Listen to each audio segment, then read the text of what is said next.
Delivery போற இடத்துல ஒரு பொண்ணு இருக்கு. அந்த பொண்ணு வந்து பாம்பேல தான் பிறந்து வளர்ந்ததெல்லாம். இங்க சென்னைக்கு வந்து 2 வருஷம் ஆகுதாம். ஆ 2 வருஷத்துல 2 வருஷத்துக்கு முன்னாடி அவளுக்கு பிள்ளைக்கு கல்யாணம் ஆயிருக்கு. ஏன் பாம்பேலேருந்து வந்தாங்கன்னா, கல்யாணம் ஆகி 5 மாசத்துல அவ ஹஸ்பண்ட் வந்து ஆக்சிடென்ட்ல இறந்துட்டானாம். வண்டியில இது போய் மூளை வெளிய வந்துருச்சாம். அத அப்படியே நேரா பார்த்தாளாம்.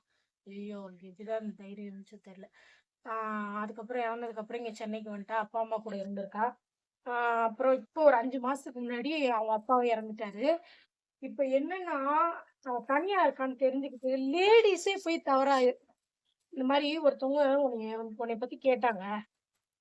இப்போ ஒரு பொம்பள தானங்க தெரியணும்ல. அந்த பிள்ளை இவ்ளோ கஷ்டப்பட்டு இப்ப அப்பாவே இழந்துட்டு இருக்கா. இங்க போய் நம்ம கேட்கிறோமே, எனக்கு தெரிஞ்ச பையன் இருக்கான். அவன கல்யாணம் பண்ணிக்கிறியா?